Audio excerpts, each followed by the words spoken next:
Amados amigos y camaradas del viaje, ha llegado la hora de revelarle al mundo lo que ya no se puede ocultar más.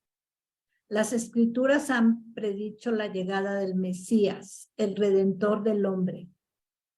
Todos esperáis su llegada, ¿no es así?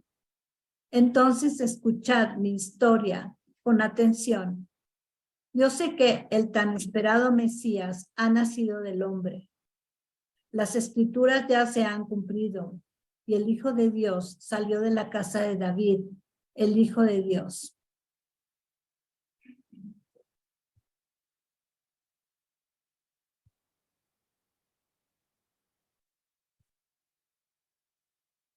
De las gargantas de las gentes,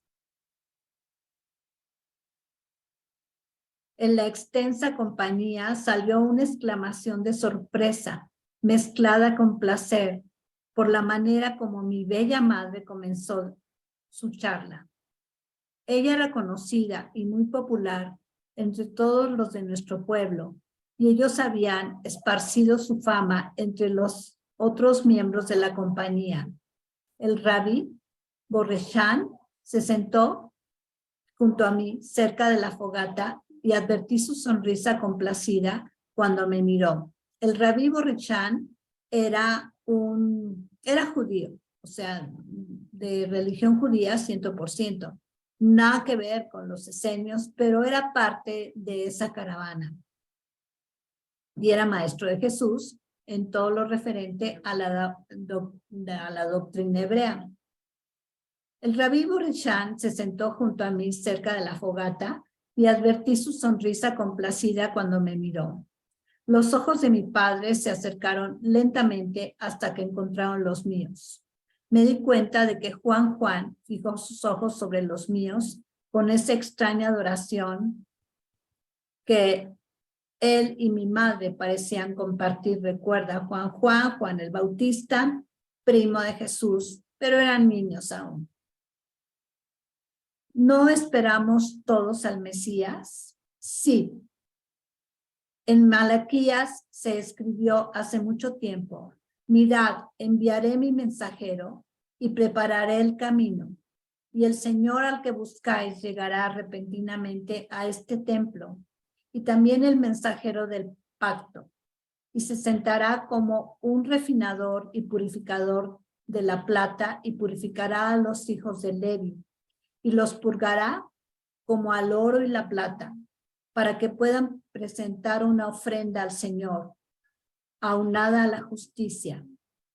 Recordáis también del profeta Isaías, y juzgará entre las naciones, reprenderá a muchos y convertirá sus espaldas en rejas de arado y sus lanzas en podaderas. Nación no alzará la espada contra nación, ni aprenderán más la guerra. Y del tronco de Jesé saldrá una vara, y de sus raíces crecerá una rama, y el espíritu del Señor se posará sobre él, el espíritu de la sabiduría y del entendimiento, el espíritu de consejo y poder, el espíritu del conocimiento y del temor del Señor. Y él no juzgará por lo que ve a mí, ni reprobará lo que haya escuchado. O sea, María era israelí de hueso colorado. Nada que ver con los esenios, nada que ver. Es evidente el contraste tan grande que hay entre la manera de pensar de los esenios y la manera de creer y de pensar de los judíos. Aquí habla de un Dios castigador. Para los esenios no. Para los esenios es puro amor Dios. Nada que ver con el Dios castigador de los judíos. Mas con justicia juzgará a los pobres, y con justicia reprenderá a los mansos de la tierra, y castigará la tierra con la vara de su boca, y con el aliento de sus labios golpeará al inocuo, y el niño de pecho jugará en el nido de la víbora. Imagínate, todo esto es pues una cultura añeja, te digo, basada en un Dios castigador. Yo repito que estas profecías y otras ya se han cumplido. Incluso ahora, entre vosotros camina uno que viene de la prole de Jesé, de los lomos de David, pasando por una virgen inmaculada y pura. Permitidme que os cuente su historia, porque aunque todos sabéis sobre Jesé y David, solamente yo conozco a la Virgen perfecta.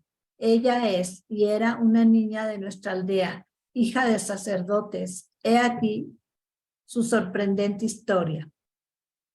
Curiosamente, María está hablando de sí misma, pero no se atreve a decir que es ella de la que está hablando. Está como hablando de una tercera persona, sin embargo es ella. Esta doncella fue criada como un regalo santo de Dios.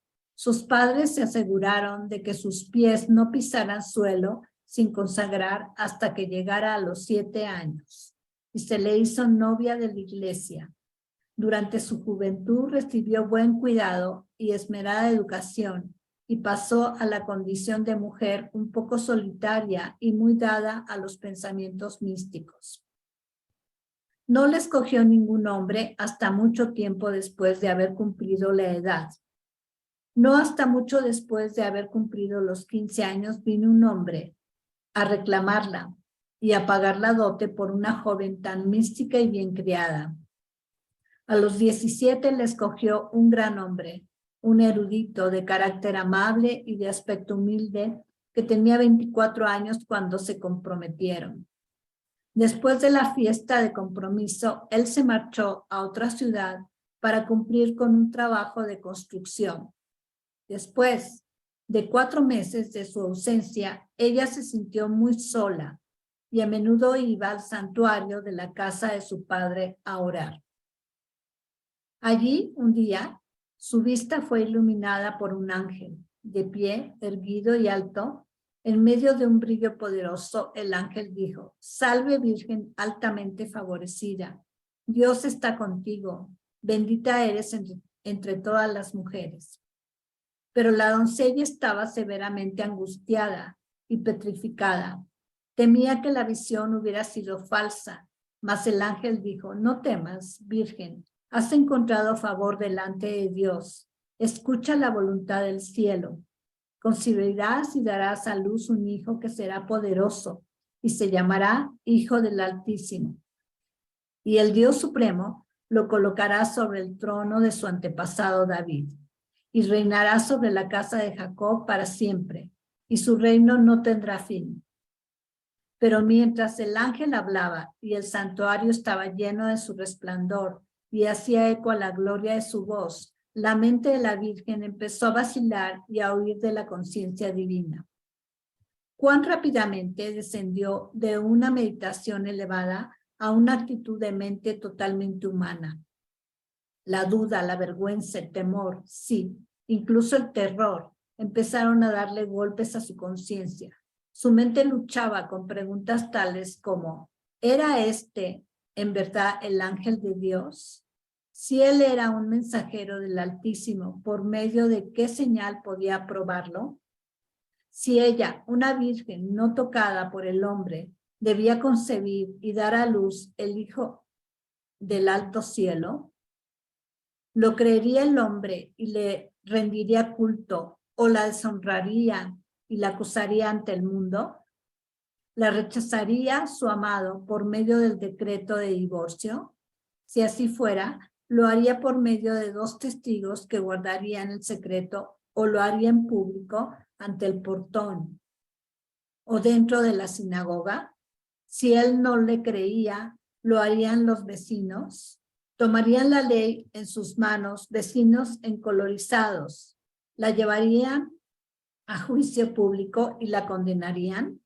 Luego la apedrarían hasta la muerte, según la costumbre.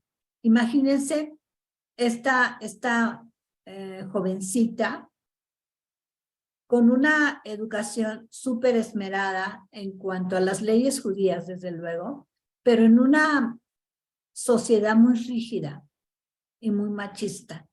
Entonces la asaltan todos estos temores, mientras ella está ante este ser que ella lo denomina un ángel. En verdad, tenía motivos para temer en el plano humano y ninguna garantía para el futuro. Ciertamente era grande la angustia de su alma, pero en secreto estaba complacida porque había sido escogida y en parte creía. No le habían asegurado tantas veces su padre y Ana, su querida madre, que antes de su nacimiento se presagió que era la escogida de Dios. No había sido dedicada a él en ceremonias secretas, en cuerpo, mente y alma. Así como una mujer se casa con un marido terrenal, ¿no había sido ella desposada al Altísimo? Sus pies no habían tocado suelo profanado hasta que cumplió 7 años. Y se decretó su vida. Eran otras doncellas atendidas con tanto cuidado y tan eternamente purificadas para un propósito divino. Incluso cuando empezó a razonar de este modo, ella comenzó a ver que había sido escogida como un instrumento del Señor antes de su propia concepción. Su servicio decretado y divino era una fuerza inexorable que le daba vueltas a sus dudas y flaquezas humanas. Con humildad y agradecimiento cayó de rodillas y saludó con reverencia su servicio a la divinidad. Con todo, ¿no será la mente humana siempre curiosa? ¿No seguirá preguntando por qué, cómo, cuándo? Aún de lo divino, preguntó el ángel. ¿Cómo puedo concebir si no he conocido? Le preguntó al ángel, ¿cómo puedo concebir si no he conocido varón? El ángel sonrió y dijo, mira, no es un misterio. Serás elevada en tu cuerpo espiritual radiante junto con las facultades y poderes de la condición de mujer. El poder de pensamiento del Altísimo te dominará y el uso divino de la fuerza del pensamiento formará la semilla y la colocará en tu matriz. Bueno, este capítulo se llama Los 3 modos de la concepción virgen. Y exactamente aquí en este párrafo está describiendo uno de los modos de la concepción virgen. Ay, ¿no me harían favor de prender su camarita? Porque me siento como predicando en el desierto. Gracias. Entonces, este es uno de los métodos, digamos, o de las maneras en que podía concebirse a un ser humano por una virgen. Es muy claro lo que está diciendo el ángel, entre comillas, porque ni siquiera se sabe a ciencia cierta si era un ángel o no. Y entonces, repito, el ángel sonrió y dijo, mira, no es un misterio, serás elevada en tu cuerpo espiritual radiante, junto con las facultades y poderes de la condición de mujer. El poder de pensamiento, aquí está la clave, el poder de pensamiento del Altísimo te dominará y el uso divino de la fuerza del pensamiento formará la semilla y la colocará en tu matriz. El pensamiento. Y el pretendido ángel no era tal. El pretendido ángel era el gran maestro esenio José, que se presenta ante ella y de manera mental la preña. Mentalmente. Imagínense qué poder mental. No conocerás, hombre, únicamente el toque del pensamiento incorpóreo como un Espíritu Santo. Pero cuando se traiga tu yo radiante a tu yo físico, concebirás en la carne este pensamiento divino. Hay un libro que contiene las 7 leyes universales por las que se supone que toda la realidad es manejada, que se llama el Kybalión. Y la primera ley del Kybalión nos dice, todo es mente. Y aquí está clarísimo. como esta pretendida pues concepción de Jesús no fue más que el poder mental de José que sembró su semilla en la matriz de María, porque todo es mente. Y José era un iniciado poderosísimo y podía manejar la materia a través de la mente. Este es uno de los modos de concepción virgen. En el libro de Ana, la abuela de Jesús, también hablan de él. Hablan de la concepción en la luz. Y es esto, como la luz divina posee a los integrantes de una pareja, y entonces, sin que el hombre deposite físicamente su semilla en la pareja, en la mujer, por medio del pensamiento divino que todos los seres humanos tenemos, pero que está dormido, pero hay seres que a través de un entrenamiento muy grande, llamadas iniciaciones, han logrado despertar al 100% su poder mental. Y entonces pueden ser capaces de este acto, de preñar a una mujer, de concebir entre los dos, no solo el hombre, entre los dos concebir a un nuevo ser humano, solo por la luz divina. Y esto pues no es difícil de creer porque ya hemos sabido de maestros que materializan objetos con la mente. Uno de ellos, Sai Baba, un gurú hindú, ya él dejó este plano, pero hacía así y materializaba medallas de oro, monedas de oro, las materializaba. Si él quería, materializaba una manzana, por ejemplo, por el poder de la mente. Y así hay varios maestros que han podido dominar la materialización material por medio del poder mental. Todos tenemos ese poder, todos. Ya la física cuántica nos lo dice. La realidad es transformada por el espectador. Y es esto. Es el poder mental que puede materializar. Claro, nosotros todavía no alcanzamos de manera tan inmediata la materialización de objetos, pero sí lo podemos hacer a largo plazo, digamos, o a mediano plazo, dependiendo del desarrollo interno que todos tengamos. Entonces, esto se le ha llamado actualmente la ley de atracción y también se le ha llamado la ley de ascensión.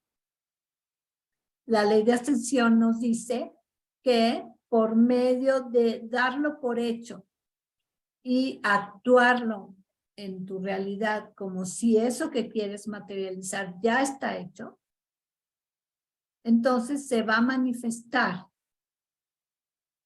No de inmediato, o sea, no como aquí están ejemplificándolo, como lo que yo te decía de Sai Baba, no tan inmediato, pero a mediano, te decía, a corto, mediano, largo plazo, hablando de días, de semanas, de meses, se puede manifestar desde luego solamente con el poder mental.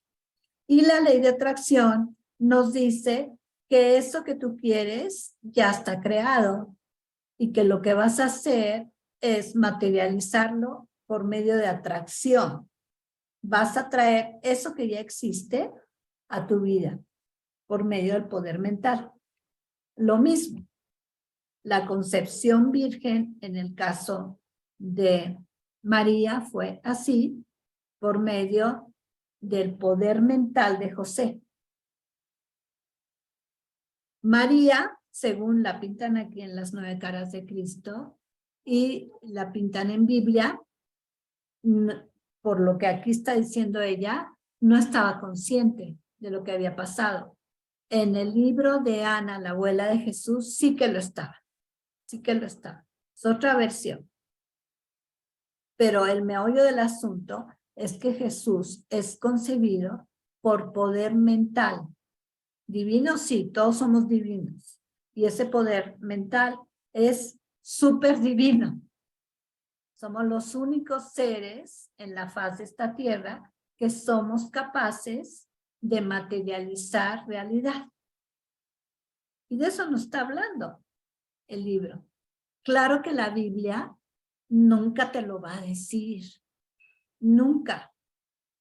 Porque ha sido modificada y adulterada. Para que nosotros no nos hagamos conscientes del gran poder mental que tenemos. Entonces han sido muchos años de ignorancia, muchos años de oscuridad, muchos. Por lo cual, apenas ahora, principalmente esto se ha acentuado desde el 21 de diciembre, desde el 2012, 21 de diciembre de 2012, se ha acentuado este poder mental, porque ya es hora de que esta humanidad despierte y de que esta tierra pase a una dimensión superior. Entonces, por eso ahora ya todo el conocimiento está develado. Pero hay que saber, pues, dónde está y cómo tomarlo y cómo interpretarlo y cómo aplicarlo. El libro de las 9 caras de Cristo lo dice, no tan claramente, se necesita la explicación. El libro de Milagros, bueno, nos bombardea en todos los capítulos para que nosotros sepamos exactamente cómo manifestar ese gran poder mental. El libro de Ana, la abuela de Jesús, bueno, pues se cansa de decírnoslos también. Entonces ya hay mucho conocimiento. El poder de pensamiento del Altísimo te dominará y el uso divino de la fuerza del pensamiento formará la semilla y la colocará en tu matriz. No conocerás, hombre, únicamente el toque del pensamiento incorpóreo como un Espíritu Santo, pero cuando se traiga tu yo radiante a tu yo físico, concebirás en la carne este pensamiento divino. El yo radiante de María también es despertado y por medio de ese yo radiante, ella permite que esta labor mental de José se lleve a cabo. Por consiguiente, darás a luz un ser santo que será el Hijo de Dios. A este Hijo de Dios lo llamarás por este nombre. El ángel le dijo el nombre al oído y quería decir Redentor. El ángel dijo, esto lo está diciendo María, ¿eh? Ella interpretó que José era un ángel porque seguramente se presentó con una radiancia enorme. El ángel dijo, ¿sabe que con Dios nada es imposible? Recuerda que tu tía fue estéril toda su vida, pero en la vejez ha concebido y está por parir un hijo. Está hablando de Isabel, la madre de Juan. Sucedió así como lo había dicho el ángel. Y para comprobar su visión, se puso de pie y se apresuró a la casa de su tío en Judá, como se lo había indicado el ángel. Pero ella pronunció el nombre de su tía, la cual se llenó de pensamiento santo. La tía recibió a la Virgen trémula en sus brazos y gritó con fuerza, bendita eres por encima de todas las mujeres, así como el fruto de tu vientre es bendito por encima de todos los hombres. Y bendita soy yo, porque la doncella, que ha de ser la madre de mi Señor esperado, viene a mí. Y bendito es el bebé que está en mi vientre, porque cuando tú pronunciaste mi nombre, él saltó de alegría. Seca tus lágrimas y no temas, Virgen de Dios, pues porque creíste, el esperado llegará. Porque creíste, aquí hay otra clave, el esperado llegará. O sea, la creencia. La creencia es la clave para cambiar la realidad. Si yo creo profundamente hasta llegar al sentimiento, la realidad se plasma. Si no creo, por más que piense en el momento, si no sostengo ese pensamiento por medio de la creencia, de la certeza que así va a ser, no se va a plasmar. Y ella creyó todo lo que José, a quien ella lo veía como un ángel, le anunció, que ella estaba concibiendo a un ser humano. La Virgen se dio cuenta de que su tío también sabía y lloró y gritó: mi cuerpo y alma están dedicados al Altísimo y mi corazón ensalza al Señor, sin tener en cuenta mi condición social y noble. Él me ha escogido para ser su doncella y en lo venidero todas las generaciones del hombre me llamarán bendita por encima de todas las mujeres. El que es todopoderoso ha realizado cosas grandiosas conmigo y me ha mostrado su compasión junto con su fuerza. Bajó de su pedestal a los de alta condición social y ha exaltado a aquellos de grado bajo. Para que ningún hombre la pudiera condenar, su tía y su tío fueron testigos de su pureza y dieron fe de ella. Y luego, a partir de ese momento, la mantuvieron en el santuario en retiro. No permitieron que ningún hombre se le acercara, para que su reputación estuviera por encima de todo reproche y para que su nombre fuera santo a los labios de toda la humanidad. Les repito, estamos hablando de una época muy atrasada en cuanto a moralidad, en cuanto a conciencia. Entonces, pues tenían mucho miedo porque en aquel tiempo eran apedreadas las mujeres que concebían fuera de matrimonio. Le enviaron un mensaje a su prometido en el lugar donde trabajaba construyendo un templo. Casi al terminar los 4 meses, él vino a verla a casa de la tía. Solo entonces, cuando hubo terminado su trabajo. Cuán asustada estaba la Virgen cuando se detuvo ante la presencia de él y ella lo miró con ojos de amor y de extrañeza. ¿Podría ella realmente saber lo que él diría o sentiría al averiguar que ella llevaba casi 4 meses de embarazo? Aquí nos están narrando que José estaba lejos, estaba trabajando en otro pueblo. Pero recuerda que durante todo el libro hay varios pasajes donde José se desdobla y puede estar en 2 lugares a la vez. Eso es también otra facultad que la mente muy desarrollada tiene.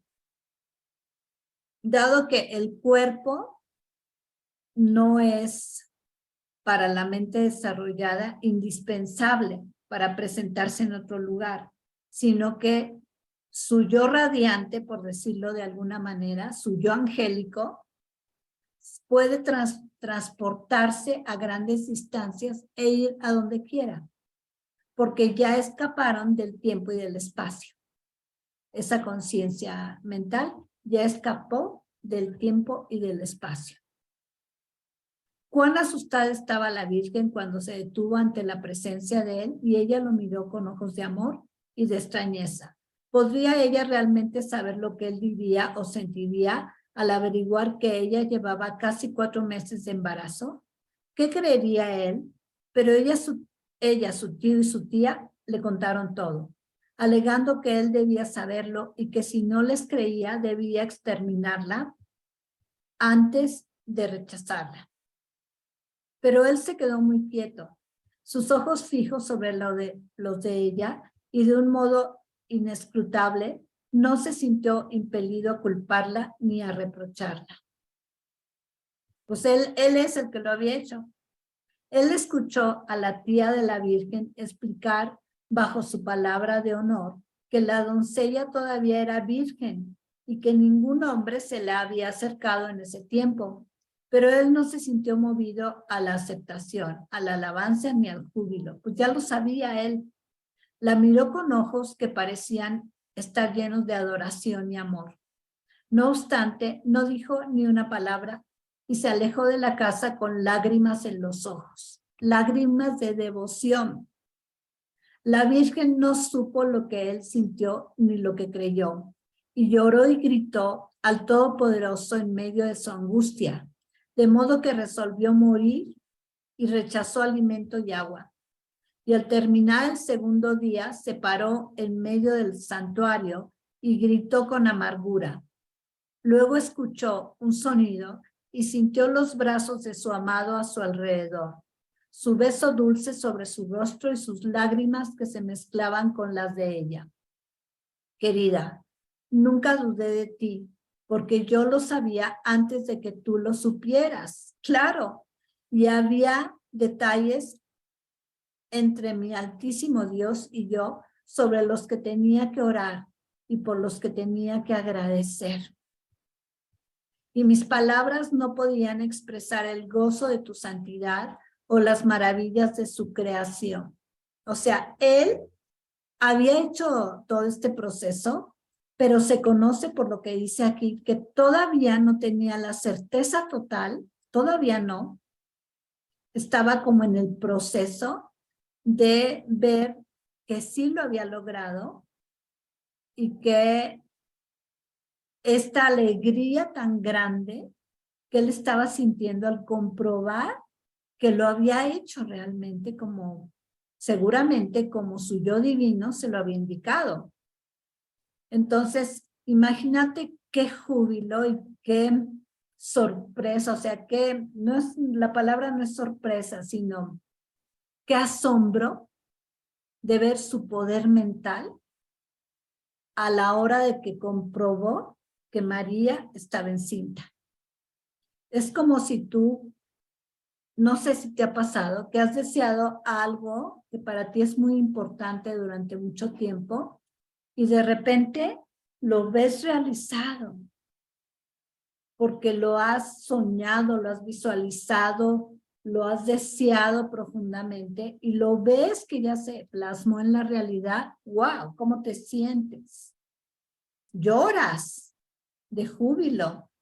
Te quedas pasmado, pasmada de ver que se hizo realidad tu petición. Después de la reconciliación de los amantes y luego de que la tía y el tío de la Virgen entraron al santuario, él les dijo a todos terminantemente: ciertamente yo no creo que ella haya conseguido de la manera como se ha contado. Cuando la tía protestó y defendió a la Virgen, él la detuvo con una mirada silenciadora. Mujer, escúchame. Yo sé que esta doncella todavía es virgen porque poseo pruebas más fehacientes que lo que pueda expresar una lengua. Pero yo sé de qué hablo. Hay 3 modos de nacimiento virgen. Escúchame bien para que lo comprendas todo. Si ella fuera una cualquiera en lugar de una virgen, todavía me casaría con ella. Tan grande es mi amor por ella. No obstante, si no la amara y estuviera profanada y fuera ordinaria en vez de pura y virtuosa, aún me casaría con ella, porque es el deber con lo que prometí. Quiero que lo sepas, la amo y sé que es una virgen de Dios. Sin embargo, no estoy de acuerdo con la manera como esta doncella santa concibió. Después de haber expresado mi opinión clara y libremente para que dentro de mí no haya una creencia secreta que sea causa de malentendido, coloco mi amor y mi nombre a sus pies y le pido a esta doncella que decida, si ella todavía lo desea, que el matrimonio sea hoy ya mismo en este santuario, que ya es divino debido a sus oraciones, sus lágrimas y su presencia. Arribita, cuando dice que él no está de acuerdo por cómo ellos creían que María había concebido, es por eso, porque ellos creían que un ángel había venido y que Dios mismo la había hecho concebir. Él sabía perfectamente que él lo había hecho de manera mental. Entonces, por eso dice que no había sido así como ellos creían. Cuán grande fue el gozo de la doncella. Se acordó la hora de las nupcias y ella se convirtió en su desposada. Esa noche 4 personas y 3 milagros estaban sentados a la mesa de la cena.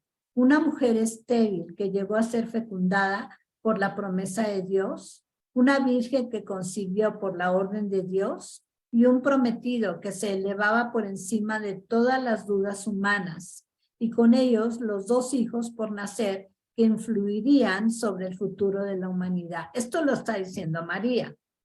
Ella ni idea, según las 9 caras de Cristo, de la concepción virgen por la cual había sido embarazada. Ella creía firmemente que era Dios. Y lo era, porque el poder mental viene de Dios. Pero ella no creía, nunca le pasó ni por aquí, que era José el que la había embarazado de manera mental. Ok. Aunque ella se fue a su hogar y a su cama, el prometido no conoció a la doncella hasta que un hijo nació de una virgen, cumpliendo así la promesa y las profecías. Ocurrió entonces que cuando se acercó su hora, tuvieron que emprender un viaje largo desde su hogar en nuestra aldea hasta Belén, porque el César romano había ordenado un registro de todos los judíos en la ciudad de su nacimiento, y Herodes el Terrible ordenó que esto se hiciera sin demora, de modo que ella estaba encinta cuando llegaron al pueblito de Belén, pero se retrasaron porque ella no podía viajar rápidamente y no había cuartos disponibles en la posada o en los hogares de las gentes buenas de la aldea. De modo que el prometido se fue donde los esenios, quienes le dieron permiso para usar la gruta de sus ceremonias secretas, y ella dio a luz a su primogénito. Lo envolvió en pañales de algodón y lino y lo colocó en un pesebre dentro de la gruta. Sin darse cuenta de los sucesos del exterior, ella cuidó del Hijo de Dios. Con todo, otros milagros estaban sucediendo. O sea, otra inexactitud de lo que nos han contado. De ninguna manera ella dio a luz en un establo, de ninguna manera. Ella dio a luz en una gruta sagrada donde los esenios hacían iniciaciones. Ahí fue donde dio a luz. ¿Cómo creen que en un establo iba a ocurrir eso? Yo no sé en qué cabeza cabe eso. Ciertos pastores observaban los rebaños destinados al sacrificio en el templo. De repente un ángel se puso de pie ante ellos en los campos donde yacían envueltos en mantas. Todo esto lo está contando María. Pues era una noche fría casi a la primera luz del día del 23 de mayo. 23 de mayo. Este libro piensa o sabe, aunque hay muchas versiones, de que Jesús nació el 23 de mayo. Nada de diciembre. Otras versiones cuentan que nació en abril y otras que nació en agosto. O sea, no se han puesto de acuerdo los estudiosos de en qué exacta fecha nació. Todas estas nada que ver con diciembre. Un esplendor brilló alrededor y el ángel dijo: no temáis, porque traigo buenas nuevas de gran gozo a todas las gentes del mundo para siempre. Exactamente a esta hora ha nacido en la ciudad de David el esperado, el Salvador. Y para que creáis y sepáis que esta es vuestra señal, lo hallaréis envuelto en pañales, acostado en un pesebre. Mientras el ángel mensajero hablaba, una multitud de voces celestiales expresó alabanzas al Dios Todopoderoso diciendo: he ahí al Mesías, el que traerá gloria al Dios eterno, y sobre la tierra traerá paz y buena voluntad a los hombres. Y los pastores dejaron sus rebaños, salieron deprisa hacia la aldea y hallaron a la Virgen Madre, al prometido y al niño dormido en el pesebre.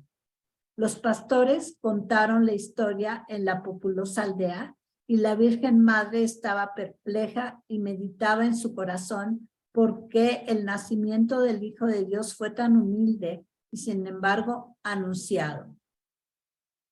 O sea, de veras que aquí pintan a María como un poco ignorante, como con el velo de la religión, porque ella había sido creada en la religión judía. Entonces, estaba como muy fija en todo lo que los rabinos decían. Ella nunca escuchó a los esenios, o sea, los escuchaba, pero la absorbía más su educación rabínica. Entonces, por eso dice todo esto. Después de que pasaron los 8 días, el niño fue circundado y le pusieron el nombre que el ángel había anunciado antes de que fuera concebido en el vientre de la Virgen. Cuando llegaron los días para su purificación según la ley de Moisés, sucedió lo que os conté en este pozo. Simeón y Ana llegaron a la madre anunciando en voz alta que ellos habían previsto al Mesías y que ahora lo tenían delante de sus ojos. Prometí deciros quién era la mujer de Nazar. Ciertamente ella era esa misma virgen que concibió a partir del Altísimo. Dio a luz un hijo de Dios y le puso el nombre que había anunciado el ángel. La mujer que era esa virgen está ahora mismo dentro del anillo de estas fogatas. O sea, ya reveló que era ella. Aquel que lleva el nombre dado por el ángel está sentado junto a la fogata de este campamento. En verdad, yo soy esa mujer, la virgen que dio a luz al Hijo de Dios, y se le dio por nombre Yeshua, y le decimos José ben José. Él es ese Mesías divino que esperáis. Y a su lado en la fogata está Juan, el hijo de mi tía Isabel, esposa de Zacarías, cuyo nacimiento fue anunciado por un ángel. Orgullosamente os juro que yo soy la madre de aquel que habría de llegar, que ahora está encarnado y camina en medio de vosotros. He aquí al Hijo de Dios. En toda esa compañía, ni un aliento movió el aire del desierto, ni una persona se movió como para no estropear el encanto de la historia. El rabí Borchán lloró, movió la cabeza y lloró un poco más. Mi madre se quedó de pie en medio del resplandor del fuego, aparentemente transportada y liberada. Resplandecía más allá del sueño de cualquier hombre. No obstante, sus ojos buscaban los míos con una súplica y un terror extraños. Juan suspiró y sus ojos fulguraban con una luz de adoración total. Pero mi sorpresa era completa y mi corazón estaba demasiado lleno de admiración como para moverme. A mi bella madre la colocaron sobre el suelo. Se quedó parada con vacilación cerca del pozo. O sea, la habían subido primero a un lugar más alto para que diera toda la historia a los ojos de toda la comunidad. Luego la bajaron. Era muy bajita, según cuentan aquí. Sus ojos fijos sobre los míos. En su rostro vi ese terror extraño que ya había presenciado y mi corazón dio un brinco hacia ella a pesar de mi confusión y turbación. Le sonreí tratando de mostrarle mi amor a través de la distancia y me puse de pie para ir donde ella. Pero ella corrió con avidez hacia mis brazos y se aferró a mí en medio del temblor y el sollozo. Oh, hijo mío, mi divino hijo, debí habértelo dicho, muchas veces lo intenté. Oh, cuán insensata e indigna he sido. Yo no podía hablar. En verdad, en ese momento había lágrimas dentro de mi garganta, pero mi mente se congeló por la desconcertante insinuación. Estaba parado al borde del abismo profundo de la duda, porque mi madre era la mujer más mística e ingeniosa y una narradora fabulosa de historias. Yo sabía que ella podía inventar o improvisar para mejorar la historia, mas en sus ojos yo veía que ella verdaderamente creía cada palabra de la historia que acababa de contar. En medio de su terror trémulo y sus palabras percibí su temor de que yo estuviera disgustado con la historia o que dudara de su palabra. La acaricié. Bella madre, tú eres la madre más digna y más bella, demasiado maravillosa incluso para un Mesías. Los niños se pusieron de pie y nos miraron con ojos de sabiduría. Estaban orgullosos, pero a la vez tímidos. Mi madre al verlos olvidó sus lágrimas y rió al ver las expresiones sobre sus rostros y los trajo a sus brazos a todos a la vez. Rápidamente practicando aquello de ser una buena madre, recuperó su serenidad y rió con todos nosotros. Pero a partir de ese momento, a veces yo detectaba en mis hermanos y hermanas la misma expresión que anteriormente solo veía en los rostros de mi madre y de Juan. A los pocos minutos, los peregrinos de la compañía se acercaron para agradecerle por la historia y por el magnífico entretenimiento. Pero cada uno de los visitantes me miraba con un semblante curioso, pernicioso o reverente. Mucho más tarde, cuando casi todo el campamento había pasado por nuestra fogata para saludar o charlar, pudimos prepararnos para dormir, pero el zumbido de las voces continuaba, pues muchos se sentaron junto a sus fogatas para discutir la historia. Incluso cuando yacíamos sobre nuestras camas del desierto, muchos de los peregrinos vinieron y se quedaron de pie más allá de las brasas de nuestra fogata y yo podía ver los ojos curiosos que miraban furtivamente a nuestro campamento desde todas las direcciones. Después de dormir más bien poco, estábamos ansiosos de dejar el campamento a la primera luz del día, pero muchos se acercaron portando antorchas, hablaron con mi madre y le hicieron preguntas. Comimos con rapidez y emprendimos el viaje, pero aún llegaban muchos para hablar con mi madre y para hacerme preguntas. Partimos hacia el oeste, más allá del monte Gilboa, al noroeste de Jezreel, y cuando nos detuvimos a almorzar, apareció el monte Tabor, que contrastaba con el desierto hacia el norte. Mas yo no quería hablar con todos los peregrinos curiosos. Quería hablar con mi querido padre. Necesitaba su ayuda y sus opiniones sensatas, y sobre todo necesitaba su sabiduría, porque empecé a darme cuenta de que mi madre había contado lo que ella pensaba que era cierto. Estábamos casi de regreso en Nazar cuando me di cuenta de que mi padre deliberadamente trataba de evitar que yo le hablara a solas. Intencionalmente me estaba dejando solo con mis preguntas interiores. Esas preguntas agitadas chamuscaban mi mente y echaba llamas hasta llegar a un ardor blanco.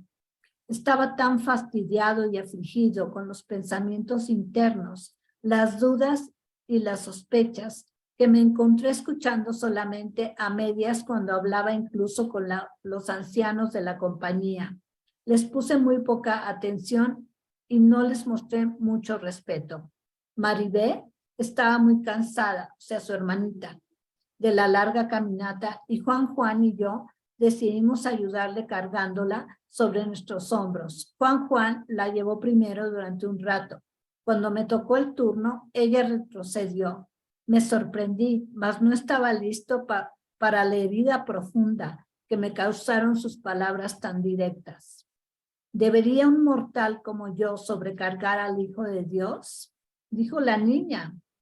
Sentí las palabras como un golpe al estómago y por un momento me quedé pasmado y en silencio. Más allá del rostro de mi primo, vi los ojos profundos de mi padre y en ellos leí una bondad que suplió mi gran necesidad. Maribé, ¿no es bueno examinar lo divino?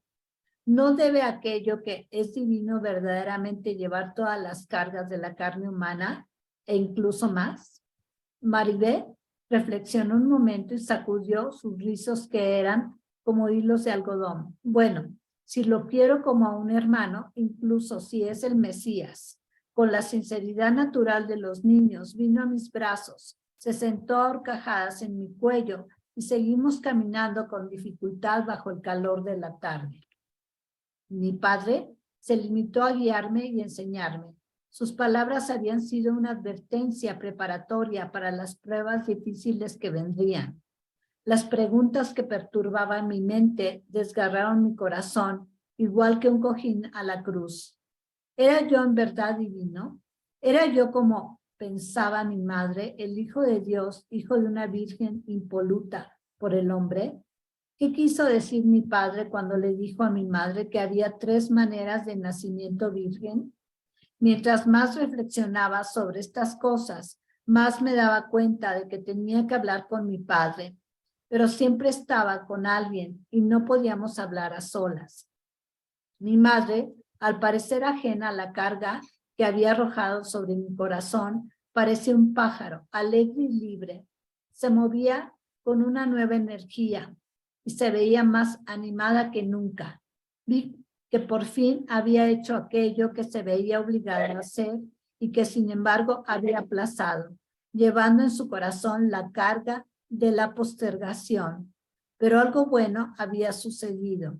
Ahora, cuando ella y Juan me miraban, comprendía yo en parte la adoración extraña que salía de sus ojos. No era amor ni falta de amor por mí, era adoración humilde por esa esencia divina que yo representaba en su mente. Me di cuenta de que mientras ella pensara que yo era el Mesías, esa adoración radiante se volcaría sobre mí. Pues María estaba, les digo, con su idea fija de que su hijo era el Mesías, pero era una idea de que era el elegido de Dios, más adelante lo dice, incluso antes también lo menciona, para liberar al pueblo judío del yugo romano. Entonces, pues nada que ver. O sea, Jesús lo dijo muy claro después, ya siendo un joven, que su reino no era de este mundo. Él no tenía ninguna intención de liberar políticamente a nadie, sino era mucho más. Era de liberarnos mental, emocionalmente y espiritualmente. Y eso es lo que estamos celebrando ahora, realmente. Esta enseñanza que un hombre como tú y como yo, o sea, un humano como tú y como yo, se estudió, se inició muchas veces en las diferentes escuelas de conocimiento, alcanzó un grado de conocimiento muy alto, un grado de facultad muy alta por su estudio, por su perseverancia, por su inteligencia innata, desde luego. Pero él lo dijo, estas cosas que yo hago y más, ustedes también pueden hacerlo. Y eso se ha olvidado mucho, se ha olvidado mucho, al grado que creemos que no, él fue especial, él nada que ver conmigo. Entonces, es el culto a la personalidad, el gran error que ha ocurrido alrededor de Jesús. Realmente, sí es un personaje digno de admiración y de devoción, pero porque él alcanzó un trabajo de conciencia ganado a pulso, y de eso trata el libro. El libro de las 9 caras de Cristo nos va guiando, nos va contando todo lo que Jesús estudió, todo lo que Jesús alcanzó por esfuerzo propio. Nada se le dio gratis. Y todos lo podemos hacer si nos entrenamos, si buscamos, si dirigimos nuestra mente de la manera que tiene que ser dirigida. Nada más. Él es el modelo a seguir en ese sentido únicamente. Nada más. Incluso en el libro de Milagros, dice Jesús, yo no quiero que me presten ninguna devoción, ninguna. A quien hay que tener devociones al Padre eterno, creador de todo lo que ha sido y será. No a mí, así lo dice Jesús. Entonces sí que su mensaje es hermoso, pero es producto de una labor de conciencia muy grande, ganada por su esfuerzo mental, te digo, emocional y espiritual, por las múltiples escuelas que él visitó. Y luego dice, pero me preguntaba a mí mismo, ¿qué sucedería si ella averiguara que yo no era divino, sino meramente humano?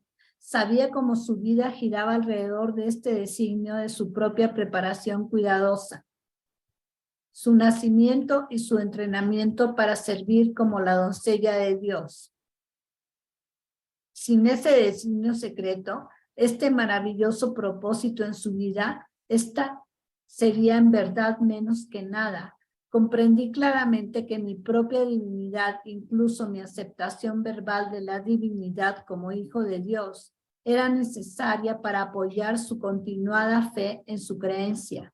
En el momento en que yo negara esa divinidad de palabra y hecho, en el momento en que yo esquivara su idea de Dios en forma humana, o si llegara a fracasar en las pruebas de divinidad, en ese mismo momento su vida llegaría a ser un fracaso, sus sueños vagos, su vida vana, sus esperanzas negadas. En un momento así, mi bella madre estaría mucho mejor si estuviera muerta. Por el amor que yo le profesaba a mi madre, sabía que nunca podría negarle, en privado o en público, que yo era divino, nacido de Dios en forma humana, el Hijo del Altísimo. Haber negado esto habría equivalido a destruir totalmente a mi madre. Enterrarle una daga en el corazón habría sido una acción más bondadosa, porque ahora negar mi divinidad sería delatarla ante las verduleras y chismosas. En nuestra aldea, su reputación sería hecha añicos. La tratarían como un zorro herido en medio de una manada de lobos. Le retirarían todo el amor y la admiración y caminaría por un camino solitario. No podría negar la divinidad sin llevar a mi madre a una muerte prematura o sin dejarla abatida o mejor muerta. Pero, ¿podría yo reclamar la divinidad? Si aceptara la convicción de mi madre, ¿me estaría separando de mis propios hermanos, de mi familia, de mis semejantes? O peor, ¿me separaría del sendero del iniciado que tanto deseaba recorrer? ¿Estaría entonces para siempre impedido de saber más sobre la Hermandad Blanca y la Orden de Melquisedec? Solamente mi padre podría responder, y él me eludía deliberadamente. Estaba lo suficientemente cerca para apoyarme si otros eran duros conmigo, pero lejos, demasiado lejos de mí. Mientras más profundizaba en mis pensamientos, más me confundía y empecé a hacerme preguntas que no podía contestar. Si yo era divino, ¿por qué no lo supe directamente? ¿No era lo divino conocimiento íntegro? Si era divino, ¿por qué no tenía todas las destrezas y capacidades, incluyendo la composición y los números? ¿No era lo divino aprendizaje íntegro? Si era divino, ¿por qué amaba más a Juan que a mí? ¿Y por qué no era yo amado por todos los hombres? ¿No era lo divino amor íntegro? Si yo era divino, ¿por qué no era alto y bien parecido como mi padre o ancho y poderoso como Juan? ¿No era lo divino belleza íntegra? Si era divino, ¿por qué no comprendí el significado de la visión del ojalatero? ¿No era lo divino revelación íntegra? O sea, esto del ojalatero es del capítulo anterior, nos lo saltamos para ir directamente a esto de Jesús por las fechas en las que estamos. Si era divino, ¿por qué no entendía todos mis propios conflictos emocionales internos y las lealtades falsas? ¿No era lo divino verdad íntegra? Si era divino, ¿por qué no podía permanecer en la condición de mente radiante como la que experimenté durante la meditación profunda en el pesebre de la gruta durante mi iniciación? ¿No era lo divino gloria íntegra? Si era divino, ¿por qué perdí el control de mí mismo cuando Juan se metió en dificultades? Era cuando no lo pudo resucitar, que ya lo leímos eso. ¿No era lo divino coraje íntegro? Si era divino, ¿por qué no había entendido o por lo menos dominado inmediatamente la técnica para estar en dos lugares al mismo tiempo? ¿No era lo divino poder íntegro? Si era divino, ¿por qué no pude resucitar a Juan? ¿Y por qué me falló la capacidad de sanación, incluso después del largo y cuidadoso entrenamiento de mi padre? ¿No era lo divino sabiduría íntegra? Si era divino, ¿por qué tenía tantas fallas humanas, tantas flaquezas, tantas cargas? ¿No era lo divino divinidad íntegra? Si era divino, ¿por qué no comprendí cabalmente lo que mi padre quiso decir cuando le dijo a mi madre que había 3 modos de nacimiento virgen? O lo que quiso decir cuando dijo que él podría ayudarme más cuando yo tuviera que dominar las cosas pertinentes al cielo. ¿No era lo divino entendimiento íntegro? Si yo era divino, ¿por qué esquivaba a mi padre mis preguntas? ¿No era lo divino autoridad íntegra? Maribé puso las palmas de sus manos sobre mis ojos para que yo no pudiera ver la vereda. Cuando me detuve, ella se rió y dijo, no has escuchado ni una palabra de lo que he dicho. Perdón. Y no he parado de hablar. Estás evadiendo a todo el mundo. Ni siquiera Juan puede seguirte el paso. ¿No te parece que deberíamos esperar? La bajé de mi hombro, la puse sobre el piso y le arrugué su blusa. Besé su mejilla de color de melocotón. Estoy demostrando que soy divino. Ella no se rió conmigo, pero se quedó mirándome con toda seriedad. Pero no tienes que probarlo. Yo lo sé, se nota. Decía la niña. ¿Cómo se nota, Maribel? A donde quiera que vas, hay cosas buenas allí y por donde tú caminas crece la belleza. Cuando tú hablas, el mundo entero escucha. No solo niñitas como yo, sino hombres de importancia. Y no solamente hombres y mujeres, porque hasta las alondras se olvidan de cantar y las ardillitas del suelo se sientan a escuchar. Cuando sonríes, el mundo entero es feliz. Y si frunces el ceño, quiere llorar. Si dices que algo va a suceder, así es. Si piensas fijamente en un problema, siempre se resuelve solo. Cuando tú estás cerca, todo el mundo se llena de una paz y una felicidad extrañas. Por esas cosas, todos nosotros sabíamos que tú eras divino, antes de que anoche mamá estropeara nuestro secreto. Miré abajo hacia sus ojos, tan azules y oscuros, que albergaban la sabiduría de mi padre y el fuego de mi madre. No me salían las palabras, así que la toqué suavemente con la punta de mi dedo en la nariz y finalmente sonrió. Quizás seas tú la que es divina, ¿qué crees? Juan nos alcanzó. Su cuerpo grande se movía con rapidez y en su rostro se veía una amplia sonrisa y sudor. Uf, volaste como un remolino de polvo asustado y no te culpo por haberte adelantado a esos parlanchines. Oh, dejan tranquila a la familia preguntándoles a todos por la historia de anoche, como si no pudiera ver que tú eres divino. ¿Cómo podían ellos verlo, Juan? ¿De qué manera lo exhibo? Con cada movimiento y con cada palabra. Mamá lo sabe. Ella siempre lo nota. En verdad sí que lo nota. Cada palabra, cada movimiento. El primero de la compañía estaba entonces cerca de nosotros y los gritos y las bromas aumentaron. Por un rato caminé con algunos de los hermanos esenios, quienes hablaban de cosas triviales o cantaban plegarias y canciones, pero tan pronto como pude me adelanté para intentar desenmarañar mis retorcidos pensamientos. Había mostrado a mi madre mis rasgos a los otros miembros de mi familia y les había hecho ver mi divinidad a través de sus ojos y no a través de los de ellos. Ya la había visto persuadir a hombres ilustres por medio de la fuerza de su lógica, su belleza y su amor efusivo. Si ella había usado esas tácticas a diario con mi familia, seguramente los convenció sin dificultad.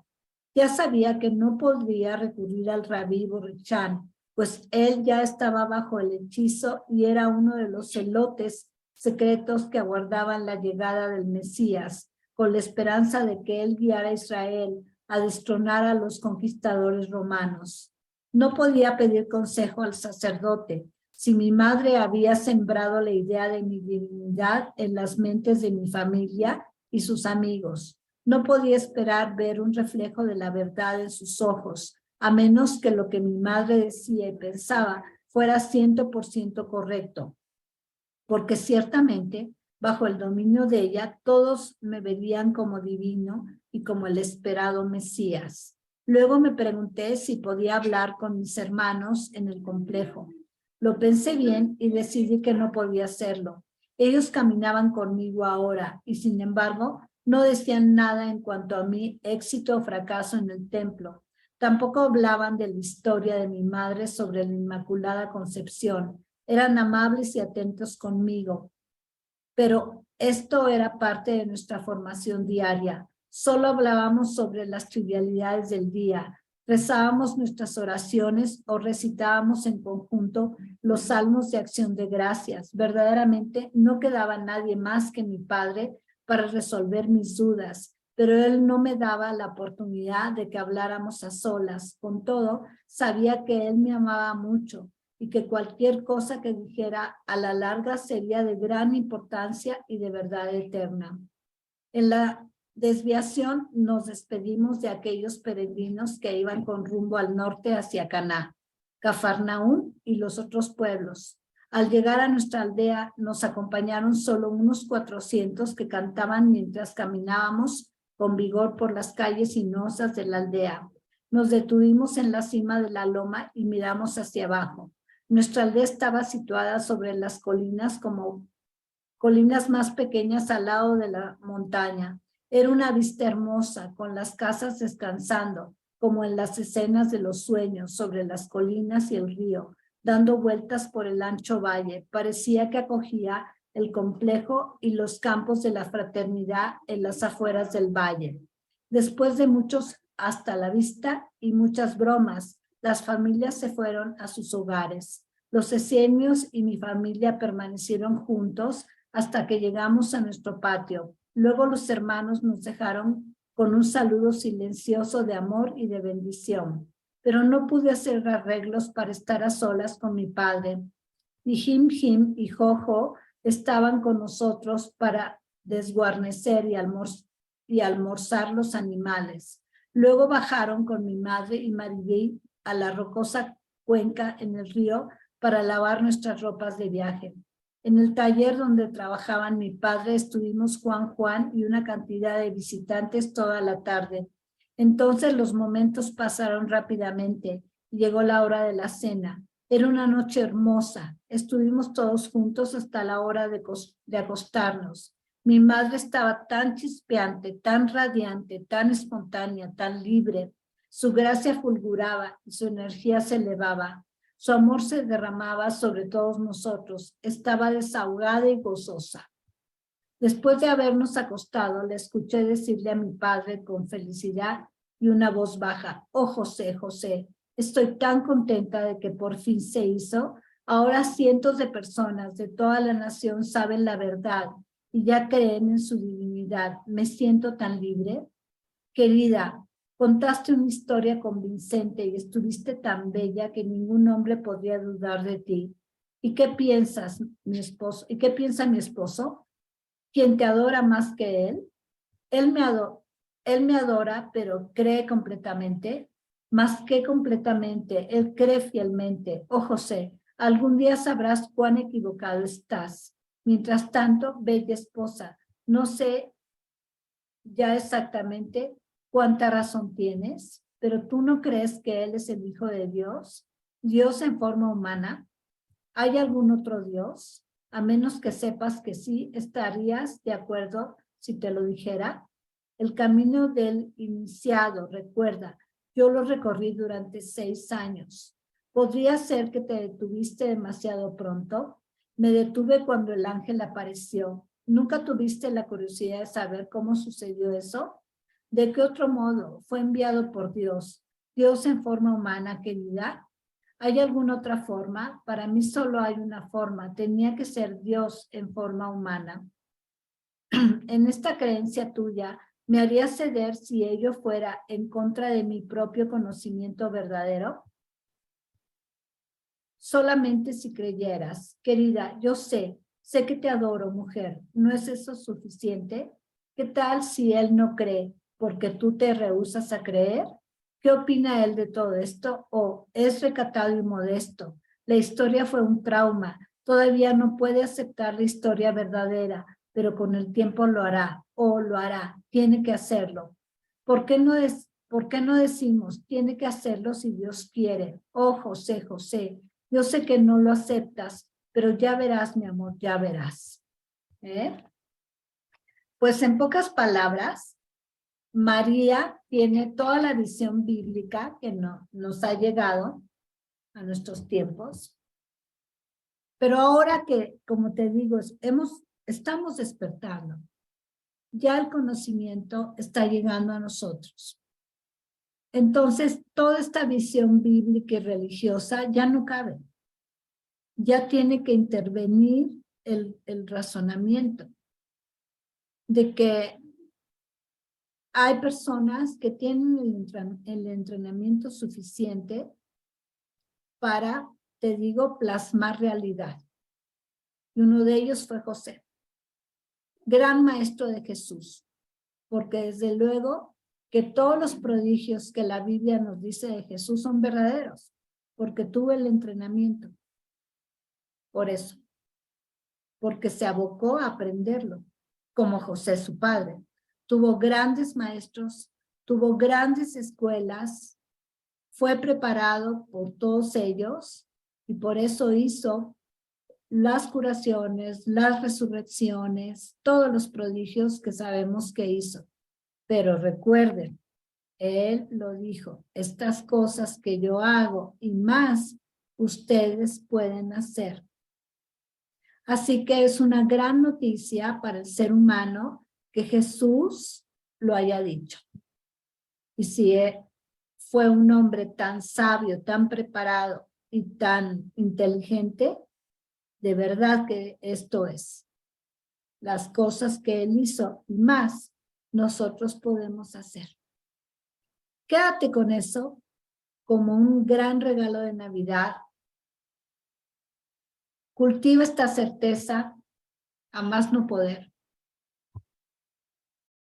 Porque eso es capaz de cambiarle la vida a quien sea. Esta certeza de que las cosas que Jesús hizo, yo las puedo hacer, es una certeza que cambia la vida de cualquiera.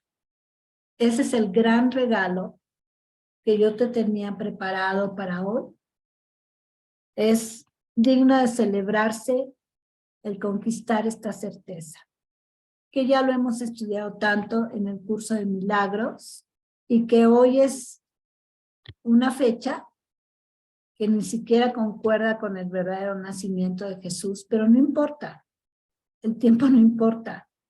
Lo que importa es la enseñanza, el conocimiento, y de eso se trata celebrar la Navidad, de recordar y de mantenerlo fresco, porque por eso estudiamos la verdad todos los martes y todos los jueves.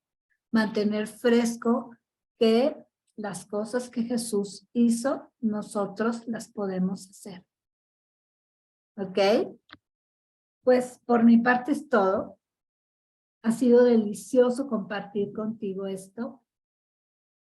Te mando un gran abrazo de Navidad, de celebración, porque la conciencia hace 2000 años llegó a la Tierra, aunque hasta ahora está aterrizando. A través del conocimiento, a través de toda la oportunidad que hoy tenemos los seres humanos de apoyarnos con todo el conocimiento que ya salió a la luz. ¿Ok? Un gran abrazo de todo corazón. Muy, pero muy felices fiestas. Gracias, gracias. Igualmente, doctora, que la pase muy bonito. Muchas gracias. Gracias, feliz Navidad. Doctora, Igualmente. Gracias. algo. Feliz Navidad a todos. Doctora, Bendiciones gracias. para todos. Un abrazo. Bendecida noche. Bendecidos. Doctora, Un abrazo, gracias.